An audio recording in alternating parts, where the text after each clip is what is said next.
You listen to Trixie Podcast. Nah, sebelumnya perkenalin ya. Buat kalian belum kenal kita siapa, kalian bisa panggil gue Mika ya. Oke. Just call me Mika. Oke. Ya, kalau lu boleh manggil gue Bang Wan. Tapi ingat jangan diplesetin jadi Bakwan ya. Oke, siap Bakwan. Thank you guys. Ya, Di sesi podcast kita pertama ini, buat pertama ini kita bakal coba ngobrol yang santai-santai aja, chill-chill aja tentang sedikit pergejolakan apa aja sih yang terjadi di dunia saat ini. Kita nggak bakal bicara banyak juga sebenarnya ya, karena ini masih video pertama kita. Jadi kalau mungkin masih banyak yang sekiranya kurang ya buat kalian boleh banget nanti komen aja di kolom komentar kita ya. ya Kalian bisa di komen-komen aja. Apa aja Kalau sih yang bisa kita upgrade mulai dari segi audio, suara atau apapun ya. atau mungkin dari pembahasannya atau gaya bicara pembawaan juga bisa di komen-komen aja. Oke guys, dan buat pembuka pertama ini kita bakal langsung aja mulai sama isu yang sekiranya tuh sempat ramai belakangan ini ya, tentang perkembangan berita Iran dengan Amerika. Panas tuh berita tuh. Sekarang masih panas gak sih? Masih sih, harusnya sih. Masih panas ya? Masih sih. Gimana pendapat lu tentang, kita mulai dari si Amerika dulu ini deh. Kenapa sih si Amerika ini tuh kayak nggak mau kelihatan kalau dia tuh sebenarnya udah kalah gitu loh sama Iran? Ya, kalau menurut pendapat gue sih kenapa Amerika seperti itu ya, terlihat tidak mau mengakui kekalahannya, which is kalau dipikir-pikir kita ulik lagi sejarahnya, dia juga hampir seperti tidak pernah menang perang. Yes. Ya, kalau Tapi di perang dunia kedua itu, dunia kedua kan karena bukan di tanah mereka kejadian. yes. Ingat, perang dunia kedua hanya besar di Eropa, tapi tidak di tempat lain. Oh iya, tempat dia bersih clean ya. Iya, dia clean. Dia Kaya. cuma pakai serangan jarak jauh. Iya. Ya, Oke, lanjut balik ke topik kita tadi. balik ke topik ya. Ya, mereka masih ingin menahan hegemoni mereka. Hegemoni mereka. Iya, mereka masih berharap dunia itu takut pada mereka, biar mereka bisa lebih memonopoli lagi ekonomi dunia. Tapi belakangan itu Amerika mulai panik gak sih? Kalau dibilang panik, jelas mereka panik dalam beberapa aspek sih. Mulai dari apa aja nih? Pertama, dalam politik. Seperti kita tahu, politik di Amerika sekarang sangat-sangat tidak stabil. Apalagi ada beberapa kejadian seperti kemarin yang demo besar-besaran hampir di seluruh wilayah Amerika Serikat. Semua warganya turun ke jalan. Demo yang itu demo ramai banget sih di Amerika, di beberapa negara bagian banyak ya? Banyak. 80-an ya? 8 Lebih ya? pikiran sekitar 80 juta warga turun ke jalan untuk menolak melanjutkan perang ini. Mereka tidak masalah dinyatakan kalah asalkan perang ini berhenti. Ya, tapi gimana sih egonya orang tua ya? Iya. Egonya orang tua. Egonya orang tua. Astagfirullah. Daripada orang tua itu egonya ini pengusaha. Yes. Kalau kita ilik lagi kan Trump kan backgroundnya kan pengusaha banget ini. Ya. Apalagi bentar lagi menuju pemilu di Amerika Serikat ya? Iya. Kapan? 2000 Terakhir kan 2000.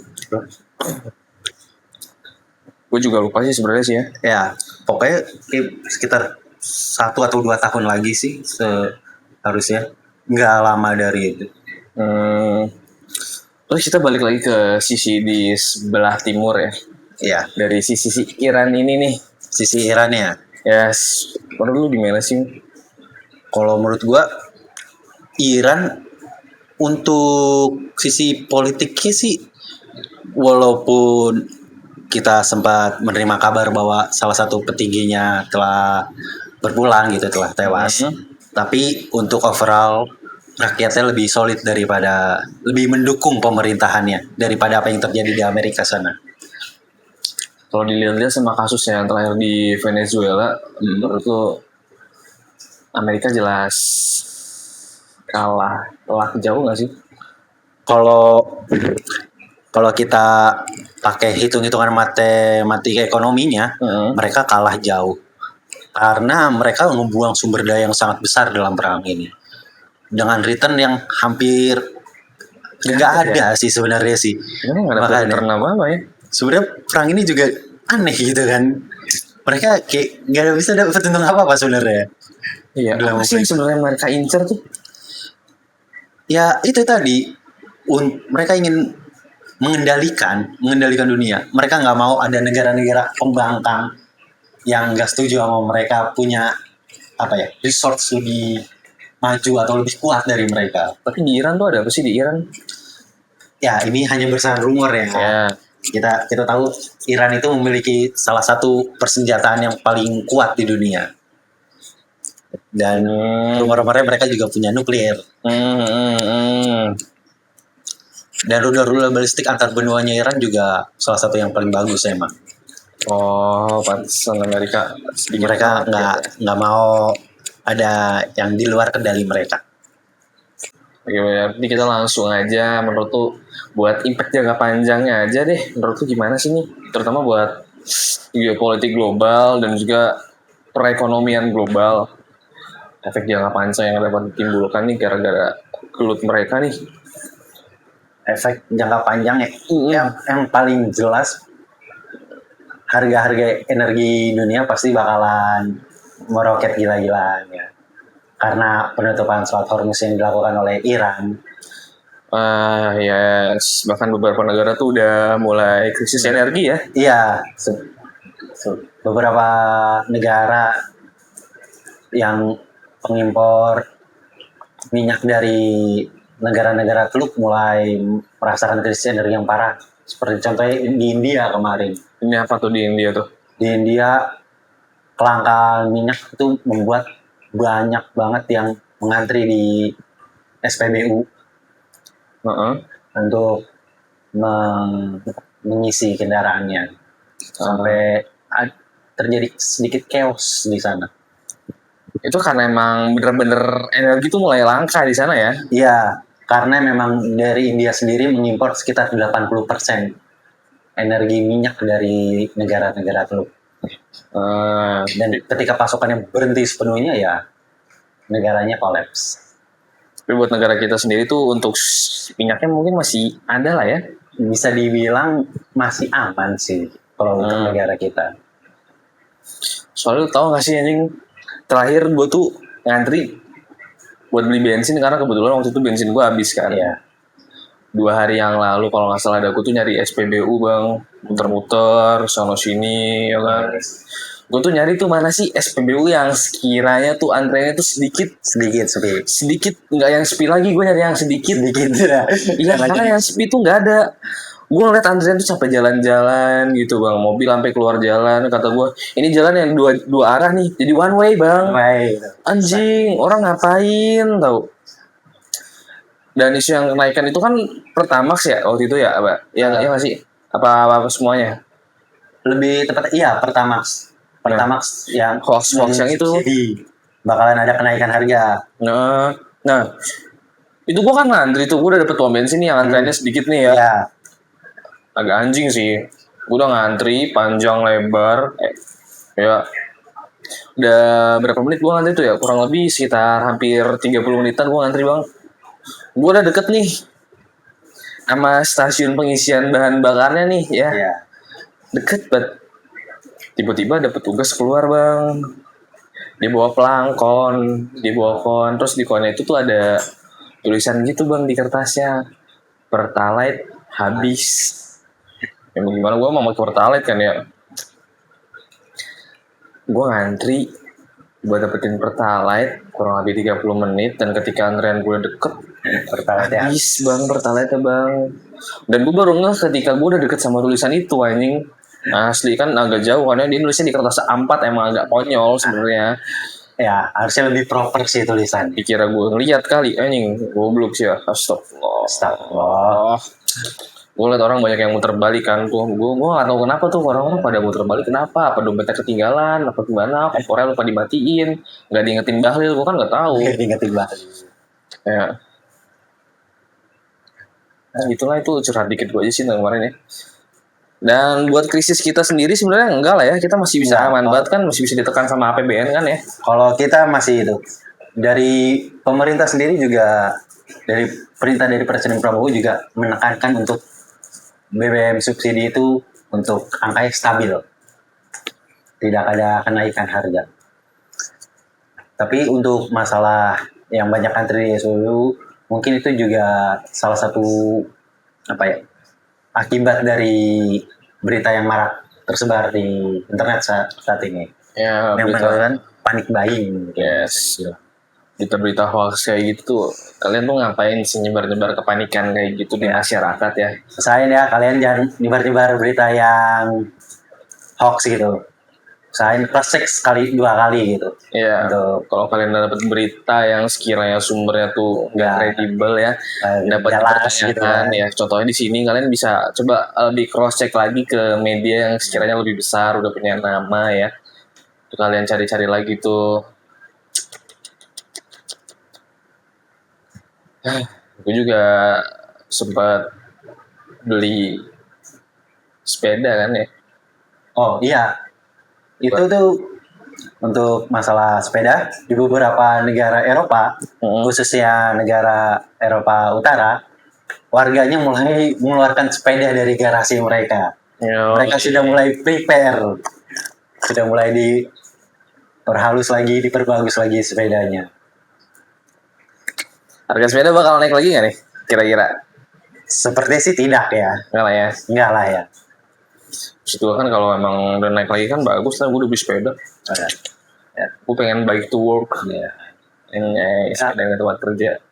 Lagi pula kan naik sepeda juga kalian juga sekalian bisa sembari olahraga gitu kan, untuk Nah, misalkan pergi ke kantor, terusnya pergi ke kafe atau pergi ke rumah teman juga. ya kalau kalian punya teman ya. Iya. Oke, kita lanjut lagi. Jadi tuh ya gue pengen apa ya? Gue pasti gue pengen sepedaan gitu ke tempat kerja. Menurut tuh enak gak sih kan? Bisa dibilang enak sih. Kita juga bisa sekalian menikmati apa pemandangan sekitar kita, bisa melihat hal-hal yang kalau dipikir-pikir juga kocak gitu terjadi di jalan. Contoh, apa tuh? Contoh, gue pernah naik sepeda gitu di jalan. Terus gue ngeliat ada kayak orang nih senggol-senggolan, terus dia berantem. Menurut gue itu jadi cerita tersendiri aja sih sebenarnya sih. Oh, yang kayak gitu lah ya. Iya sih. Iya. Terus orang-orang tolol yang naik trotoar ketika macet. Itu sih jangan dilakuin ya. Ingat, jangan naik sepeda motor ke trotoar. Jangan. Jangan ya. Jangan. Kemarin gue lagi macet-macetan naik sepeda motor ya. Ada yang masuk trotoar tuh. Dia mau masuk lagi ke jalan, gak gue kasih kan. Hampir berantem Ya, tuh gue. bagus biarin. Jangan dikasih orang-orang kayak gitu. Gue agak egois emang sama orang yang makan hak orang lain ya. Iya. Hak dia pengen gue makan jadinya. Itu bibit-bibit koruptor sebenarnya itu. Iya. Mengambil hak orang lain. Pejabat itu cerminan rakyat ya. Iya. Kalau kalian ingin pejabatnya bagus, kalian juga harus berperilaku dengan bagus. Jangan mengambil hak orang lain. Oke, kita back to the topik kita yang sebelumnya Ya. tadi ya. Menurut lu kalau bakal perang dunia 3 tuh mungkin gak sih? Sekarang kan udah mulai mereda juga sedikit konflik di antara mereka semua nih. Eh, kemungkinannya sih masih ada, Lu masih ada? tapi menurut gua nggak setinggi beberapa hari kemarin. Udah mulai sedikit mereda, tapi bukan yang benar-benar tenang gitu. Gue dengar Amerika mau ngelakuin invasi darat juga kan waktu itu ke Iran. Iya, Jadi gak sih? itu masih baru rencana mereka sih. Oh, baru planning darat. Baru gitu ya? planning, belum ada eksekusinya. Oh. kebetulan kita juga nggak punya informan ring satu di Amerika. Informan kita belum menembus sampai sana. Tapi dari berita yang beredar sekarang masih belum, mereka belum melakukannya. Apa sih yang diincer sama Amerika tuh sama di Iran? Ada apa sih anjir? Minyak kah? Atau apa sih? Kalau menurutku kalau minyak udah nggak relevan karena mereka kan udah punya Venezuela. Venezuela ada apanya? Venezuela itu mungkin banyak dari kita yang berpikir karena negara-negara Teluk atau negara-negara Arab terkenal sultan-sultan minyaknya, Yes. mereka yang punya cadangan minyak terbesar. Tapi ternyata tidak. Venezuela adalah satu-satu negara paling yang mempunyai sumber minyak terbesar di dunia. Oh gitu. Ya, jadinya kenapa dia nyerang Venezuela terlebih dahulu sebelum menyerang Irak? Mereka mengamankan resource mereka dulu. Oh, walah, pantesan mereka bikin skenario penangkapan pemimpin tertinggi Iran. Iya, Kok Iran sih? Sorry, apa? Venezuela. Venezuela. Gila, sini tuh orang. Bisa dibilang itu rencana yang sangat bagus sih. Mengingat kedepannya terjadi krisis energi seperti sekarang. Ya, gue curiga sih ini salah satu bagian dari planning mereka sih ya. Mereka ngambil alih Venezuela, terus bikin dunia krisis energi kan ya. Mereka punya cadangan minyak juga ya, dari Venezuela ya. Terus mereka jual dengan harga tinggi. Tapi kan tetap aja jalur perdagangan kan lewat Strait Hormuz kan. Kalau Buat yang paling deket. enggak, Strait Hormuz itu khusus untuk dari negara-negara Arab dan sekitarnya. Oh gitu, yang Arab-Arab aja. Iya, yang timur tengah aja. Yang timur tengah doang ya. Lebihnya mereka lo dagang mana? Lo jalur mana deh? Utara. Arktik. Arktik kemungkinan. Ketemu Rusia nggak? Ya. Dengan kondisi yang seperti ini, emang lebih bagus sih kalau mulai beralih gitu kan. Lagi pula kita juga udah sudah nggak bisa terus-terusan mengandalkan energi fosil ini. Karena energi ini juga akan habis. Kita harus beralih ke energi terbarukan. Contoh, motor sama sepeda listrik.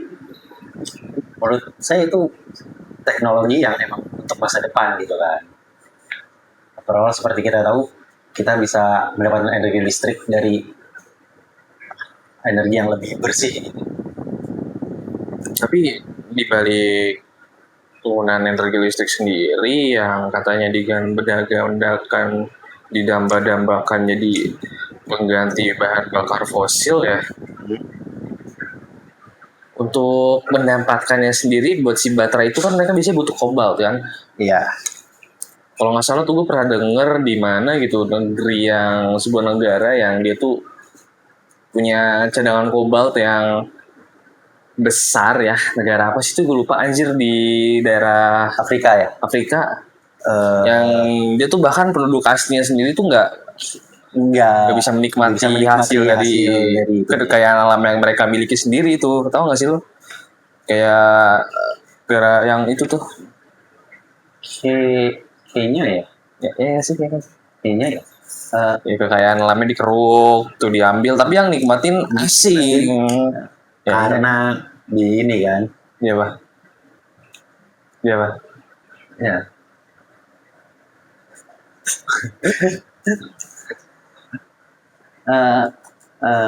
Negara Kongo ya. Ya, negara Kongo. Oh Kongo. Iya, mereka jadi diambil kekayaan alamnya tanpa dipedulikan masyarakat sekitar ya. Jadi semua hasil tambang mereka untuk dikirim ke luar negeri. Mereka tuh masuk negara miskin sih. Iya. Iya. Kalau menurut PDB mereka masuknya negara miskin. Gila ya. Mereka punya sumber daya alam yang sangat amat bagus, sangat luar biasa. Tapi ketika mereka nggak bisa memanfaatkan hal tersebut, asing nggak ngambil alih terus ngambil alih. Itu bisa dibilang penjajahan modern. Ah yes. Iya. Beli banget ini. Ya, tapi dilepas daripada itu untuk intinya kalau dihitung untuk emisi keluarannya kendaraan listrik itu bisa lebih ramah lingkungan memang karena dia emisinya hanya besar di awal tapi untuk kedepannya dia nol emisi. Besar di awal maksudnya? Pembuatannya? Jadinya hanya pembuatan itunya aja. Tapi kan itu bisa dipakai beberapa tahun. Nah setelah beberapa tahun itu kalau sering dipakai kan juga nol emisi.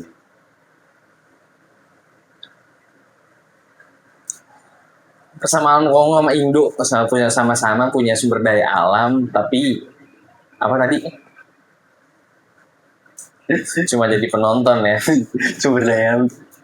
Iya. Kata editor kita gitu bang. Kita sama Kongo tuh sama-sama punya sumber daya alam, tapi sama-sama jadi penonton. Freeport apa kabar Freeport? Aduh.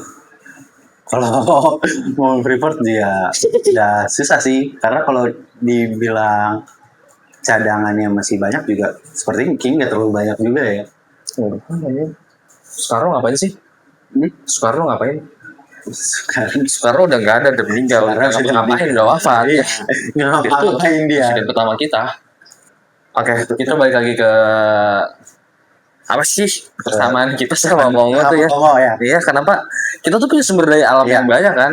Kita memang punya sumber daya yang banyak dan melimpah, tapi sayangnya kita tidak punya sumber daya manusia yang bisa mengelola itu dengan baik. Iya, sumber daya manusia itu kurang. Kita tuh selalu terbelit-belit dengan birokrasi yang ada. Iya, asli birokrasi itu ribet banget. Lo tau gak sih gue bikin KTP waktu itu muter-muter banget sini situ. Kenapa nggak bisa dipermudah aja coba? Aduh, sama lagi. Dilempar-lempar waktu bikin KTP. Iya. Gue harus sono sini. Kelurahan, surat RT. Gue apa hubungannya? Tapi masalah birokrasi itu emang salah satu kendalanya sih, kendala di negara kita itu. Enak gak sih Wan pakai sepeda Wan? Kalau dibilang overall enak sih. Gue menikmati setiap momen gue naik sepeda. Walaupun gue nggak sering ya, karena gue lebih senang jalan sih. Oh, lebih seneng jalan? Lebih senang jalan. Sama cewek lo kapan jalan? Aduh, jangan. Jangan. Ini nih daripada pembahasan melebar jauh kemana-mana, kita closing aja nggak sih? Iya. Udah terlalu melenceng nih. Oke. Jadi kita bakal langsung aja lah ya. Ya. Thank you semua buat yang udah nonton ya. Kita bakal tutup acara kita kali ini ya. Terima kasih dengar bacotan dua orang ini. Iya omong itu emang masih kadang orang nggak jelas ya. Gue bahkan nggak tahu gue ngomong apa tadi ya. Thank you lah ya guys ya. Thank you. Bye bye. Bye bye.